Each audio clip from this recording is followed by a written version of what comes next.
అనడం ఎంతవరకు కరెక్ట్? పలువురు రాజకీయ విశ్లేషకులు కూడా ఇది కరెక్ట్ కాదని విమర్శలు చేస్తున్న పరిస్థితి. ఏ కోణంలో చూడాలి? పవన్ కళ్యాణ్ గారు రియాక్ట్ అయిన విధానాన్ని ఎలా చూస్తారు? లక్ష్మీనాథ్ గారు, మీకు ప్యానల్ సభ్యులకి, ఏఎన్ఎన్ న్యూస్ వీక్షకులకి, యాజమాన్య హృదయపూర్వక నమస్తే. జగన్మోహన్ రెడ్డి గారు ఈ రోజున అసెంబ్లీలో అడుగుపెట్టారు. అడుగుపెట్టి మా యొక్క ఎవరైతే మా ఎమ్మెల్యేలు ఉన్నారో వాళ్ళందరూ కూడా గవర్నర్ గారు ప్రసంగం అయినప్పుడు మాకు ప్రతిపక్ష హోదా కల్పించడం అని చెప్పి అక్కడ డిమాండ్ చేయడం జరిగింది. ఎందుకంటే గతంలో మేము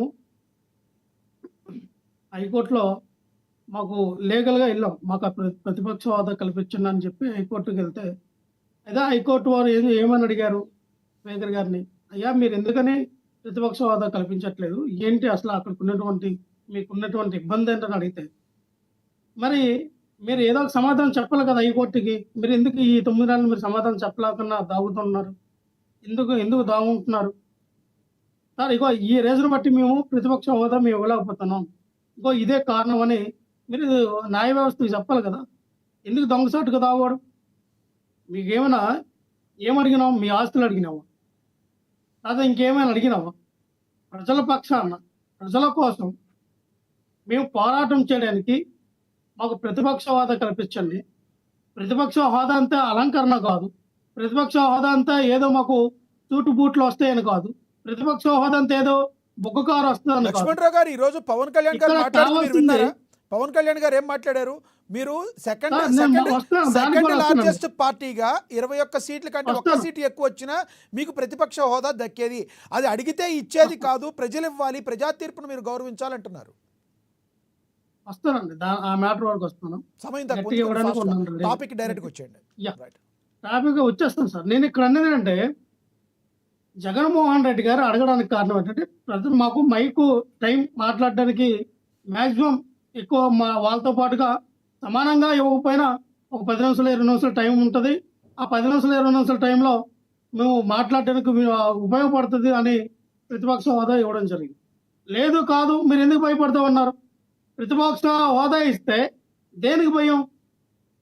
ఇప్పుడు ఇది కాదు కదా, ఇది రాజ్యాంగంలో ఏమో రాసలేదు కదా, ఇన్ని సీట్లు వస్తేనే ప్రతిపక్షం, 175 సీట్లకి 25 రావాలి, లేదా 250కి 50 సీట్లు రావాలని వస్తేనే కానీ ప్రతిపక్ష హోదా రాదని రాజ్యాంగంలో ఎక్కడ లేదే, మీ రూల్ ఆఫ్ బుక్లో కూడా లేదే. ఎలా మాట్లాడతారు మీరు? మేము ఒకటే చెప్తున్నాం, అది మ్యాండేటరీ అయితే కాదు, సీట్లతో మ్యాండేటరీ కాదు. ఏ పార్టీ అధికారంలోకి ఉంటే ఆ పార్టీ అధికార పక్షం, ఏ పార్టీ అయితే ఓడిపోతే అది ప్రతిపక్షం, ప్రజల పక్షం. దానికి మీరు ప్రతిపక్ష హోదా ఇవ్వాలి, ప్రతిపక్ష హోదా మేము ఇవ్వమని దాని గురించి మాట్లాడేదేముంది? మన పవన్ కళ్యాణ్ గారు వ్యంగ్యంగా మాట్లాడతారు. జర్మనీలో అయితే అక్కడ ఓట్ల శాతం మరి 5% వస్తే మిగతా వాళ్ళు పంచుకుంటారు, గెలిచిన పార్టీ కన్నా తక్కువ వచ్చిన వాళ్ళకైతే ఆ పార్టీలో ఉన్నటువంటి ఓట్లన్నీ కలుపుకుంటారు అని మాట్లాడటం జరుగుతుంది. జర్మనీ రష్యా ఎందుకు వచ్చినాయి అంటే, ఎలాగో అత్తగారు ఇల్లు రష్యా కాబట్టి మీకు జర్మనీ రష్యా అవన్నీ కూడా గుర్తుకుంటాయి. ఎందుకంటే మన అత్తగారు ఇల్లు రష్యా కదా, మీరు కూడా రేపు రష్యా వెళ్ళిపోతారేమో. మొన్ననే చెప్పాను నేను, పవన్ కళ్యాణ్ గారు ఇక్కడ కాదండి రష్యాకి ప్రెసిడెంట్ అవుతారండి. ఖచ్చితంగా ఆయనకి ఆ వైపు రష్యా జర్మనీకి అవ్వడానికి సిద్ధాస్తులు అయ్యేనట్టున్నారు. ఆయన ఏమన్నారండి, ఇప్పుడు అధికారం పక్షంలో ఉన్నటువంటి పార్టీల కన్నా ఒక సీట్ ఎక్కువ రావాలంటే, అధికార పక్షంలో ఉండే పార్టీ అనలేదు, జనసేన పార్టీ సెకండ్ లార్జెస్ట్ పార్టీగా ఉంది. లక్ష్మీనాథ్ గారు లక్ష్మీనాథ్ గారు ఎందుకు కవర్ చేస్తారు సార్? కవర్ చేయడానికి వినాల లక్ష్మీనాథ్ గారు, అదే ఓపుతో వినాల. మీరు ఒక మోడరేటర్ ఆయన ఏమన్నారు చెప్తున్నా మీకు. నేను ఇక్కడ అనేదంటే ఆయన ఏమన్నారని నాకు విన్నానండి. నాకేం సౌడు కాదు, లేకపోతే నాకేమో అవగాహన లోపం కాదు. చెప్పండి. క్రిస్టల్ క్లియర్ గా పవన్ కళ్యాణ్ ఇప్పుడు ఏమన్నారు, మీకు ప్రతిపక్ష హోదా రావాలంటే అధికార పక్షం ఉన్న పార్టీ కన్నా 1 సీట్ ఎక్కువ రావాలి. అధికార పార్టీ కన్నా 1 సీట్ ఎక్కువ వస్తే అధికారంలోనే ఉంటారు, కానీ ప్రతిపక్షంలో ఎందుకు ఉంటారు? అంటే మీకు స్క్రిప్ట్ ఎవరు ఇచ్చారు సార్? మనం చదువుకోమా? మనం అసలే 10th క్లాస్ చదివాము. మనకు రాను మార్కులతో ఎవరో ఒక 3-4 మార్కులు కలిపితే మనం పాస్ అయినాము. మన చదువులు అలాగే ఎడితే మరి. ఎస్, అధికార పక్షంలో ఉండుకొని ఒక సీట్ వస్తే పాస్ ప్రతిపక్షం అయ్యారు, వస్తుంది. డైరెక్ట్ గా పాస్ అయ్యారు అనుకుంటా. మరి జగన్మోహన్ రెడ్డి గారి మీద పేపర్ లీకేజ్ వార్తలు అంటారు, మళ్ళీ అవన్నీ దేనికి మీకు చెప్పండి? జగన్మోహన్ రెడ్డి గారు పేపర్ లీక్ జగన్మోహన్ రెడ్డి గారు ప్యాకేజ్ లీక్ పవన్ కళ్యాణ్ గారు ఏమో ఆ రోజుల్లో ఉన్నటువంటి పాయింట్కి వచ్చేయండి. ఎవరో సీఎం పాయింట్కి గారు వచ్చేయండి సార్. సీఎం గారు వేసినటువంటి మార్కులు బట్టి పాయింట్కి ఇప్పుడు కరోనా పాస్ లాగా ఆ రోజున పాస్ అయ్యారు కదా, పాయింట్కి కరోనా వచ్చేయండి వచ్చింది సార్. అందరూ పాస్ అయిపోయారు, తనతో లక్ష్మణరావు గారు ఎంతో పాయింట్కి వచ్చేయండి. సో అదే పాస్ కదా పవన్ కళ్యాణ్ గారు. పాయింట్కి వచ్చి మనం మాట్లాడాల్సి వస్తే ఇంకా మాట్లాడాల్సి వస్తాయండి. లక్ష్మీనగర్ నీ అనేది ఏంటంటే ప్రతిపక్ష హోదా అడిగితే తప్ప మీరు ఎటకారం చేస్తారా, ఏలం చేస్తారా అంటే మీరు మీరు దేనికి భయపడుతున్నారు సార్? ప్రతిపక్ష హోదా ఇవ్వడానికి మీకున్న అభ్యంతరం ఏంటన్నా అంటే ప్రజల యొక్క గొంతు అక్కడ అసెంబ్లీలో వినిపించకూడదు, ప్రజల కోసం కాదు ప్రశ్నించకూడదు. లక్ష్మణరావు గారు, మీరు ఇచ్చిన సూపర్ లక్ష్మణరావు గారు, ఇది నా అడగకూడదు. ప్రశ్న కాదు, ప్రజల ప్రశ్న. అసలు ఏ విషయంకైనా మనం వెళ్ళినప్పుడు ఒక పని చేస్తే కదా అది ఏ రకంగా జరుగుతుంది. ఇప్పుడు గతంలో చంద్రబాబు నాయుడు గారు నేను ఇది గౌరవ సభ కాదు గౌరవ సభ వచ్చాక నేను వస్తా అన్నారు.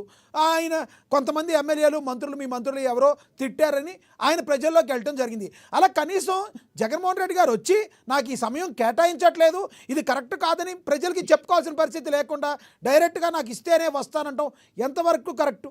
మీరు చెప్పండి. అది లక్ష్మీనాథ్ గారు అర్థపర్థం ఉందో ఒకళ్ళతో పుచ్చుకుని మాట్లాడుతున్నట్టుంది యాంకర్ గారు. ఒక నిమిషం సార్. మీకు ఇస్తాను సార్, చిట్టిబాబు గారు మీకు ఇస్తాను, మీరు మాట్లాడిది క్వశ్చన్ అడిగారు కానీ నేను ప్రజల క్వశ్చన్ అడిగాను అంతే. మీకు ఇస్తాను లక్ష్మీనాథ్ గారు, లక్ష్మణరావు గారు చెప్పండి. వినండి సార్. లక్ష్మీనాథ్ గారు, మీరు అసెంబ్లీలో అడుగుపెట్టి టైం ఇవ్వండి అని అడుగుతారా? మీరేమో మైకులు కట్ చేసేస్తుంటే మీరు ఆడినటువంటి హేళన అన్నిటికీ గురయ్యి ఇగో మాకు వాకౌట్ చేస్తూ ఉన్నాం, మాకు టైం ఇవ్వలేదు, అందుకే మేము బయటకు వెళ్ళిపోతున్నాం అని చెప్పి చంద్రబాబు నాయుడు గారు రమ్మంటారా? ప్రజల ముందు ప్రభుత్వం సబ్జెక్టు అది జగన్మోహన్ రెడ్డి గారికి ప్లస్ అవుతుంది అంటున్నా నేను. జగన్మోహన్ రెడ్డి గారికి సార్ ఒక మాట వినండి సార్. వినండి లక్ష్మీనాథ్ గారు, చెప్పండి. మాకు ఏది ప్లస్ అవుతుందో ఏది మైనస్ అవుతుందో మాకు తెలుసండి. రైట్. మాకు తెలియకుండా మా అధినాయకులు లేరు. ఏ రకంగా వెళ్తే ప్రజల్లో ప్లస్ అవుతుంది మైనస్ అవుతుంది మాకు తెలుసు. నేను ఇక్కడ అనేది పవన్ కళ్యాణ్ పిఆర్ఓ లాగా మాట్లాడితే ఎట్లా? రైట్. మీకు ఇస్తాను చిట్టిబాబు గారు, మీరు మాట్లాడితే మీకు ఇస్తాను. లక్ష్మణరావు గారు చెప్పండి. లక్ష్మీనాథ్ గారు చెప్పండి.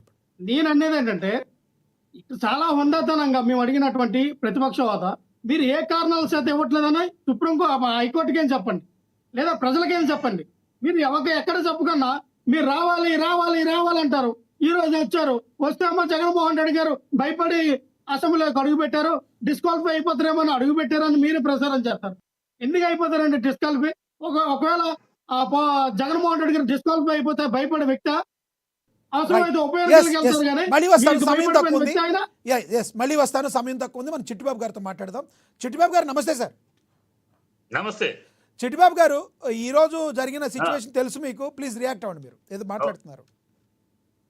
ఇప్పుడు ఈ ప్రతిపక్ష హోదా అనేది రాజ్యాంగంలో ఎక్కడా కూడా ఇంత పర్సెంటేజ్ బట్టి అని లేని విషయం. ఎందుకు వచ్చింది ఈ అలవాటు అంటే గతంలో అధికార పార్టీ కాకుండా ప్రతిపక్షాలు 2-3 ఉండేవి. సో ఎవరికి సీట్ ఇవ్వాలి, ఎవరికి హోదా ఇవ్వాలి అనే దాంట్లో అప్పుడు ఏదో ఒక పర్సంటేజ్ అని ఒక సాంప్రదాయంగా పెట్టారు. అంతేగాని ఈ చరిత్రలో, భారతదేశ చరిత్రలో అనేక సార్లు ప్రతిపక్షం అనేది 5 సీట్లు ఉన్నవాళ్ళు, 2 సీట్లు ఉన్నవాళ్ళు కూడా ప్రతిపక్ష హోదా పొందిన రోజులు ఉన్నాయి. కానీ ఇక్కడ వీళ్ళు ఎందుకని కాన్స్టిట్యూషన్ లో లేరు కానీ ప్రతిపక్ష హోదా ప్రజలు ఇచ్చారు. 40% ఓట్లు ఇవ్వటం అంటే ప్రతిపక్ష హోదానే. 40% ఓట్లు మిగతా ఏ పార్టీకి రాలా, టీడీపీకి తప్పితే. కానీ ప్రతిపక్ష హోదా ఇచ్చారు. కానీ మీరు ఇవ్వనన్నారు. ఎందుకు ఇవ్వనన్నారు? ఇస్తే ప్రతిపక్ష హోదా ఇస్తే పాలకపక్ష నాయకుడు మాట్లాడిన దాంతో సమానంగా మైక్ ఇవ్వాలి, ప్రతిపక్ష నాయకుడు కూడా ఇవ్వాలి. ఇస్తే ఆయన మాట్లాడితే ఆధారాలతో అసెంబ్లీలో పెడితే ఎండగడతారేమో. కనుక ప్రతిపక్ష హోదా ఇవ్వకుండా ఒక జబర్దస్త్ కామెడీ షో చెయ్యాలి అసెంబ్లీలో. ఆయన వస్తా ఉంటే నవ్వాలి, హేళన చెయ్యాలి. అంటే గతంలో జగన్మోహన్ రెడ్డి గారు నవ్వినట్ట మంత్రి గారు మీరు మాట్లాడినానే హేళన చేయాలి. చిట్టిబాబు గారు ఇప్పుడు మీరు చెప్పేది ఎలా ఉందంటే, చిట్టిబాబు గారు ఒక మాట చిట్టిబాబు గారు, ఇప్పుడు ధైర్యంగా ప్రజల కోసం చిట్టిబాబు గారు ఒక మాట ధైర్యంగా ప్రజల కోసం అసెంబ్లీలో తమ గళాన్ని వినిపిస్తారు.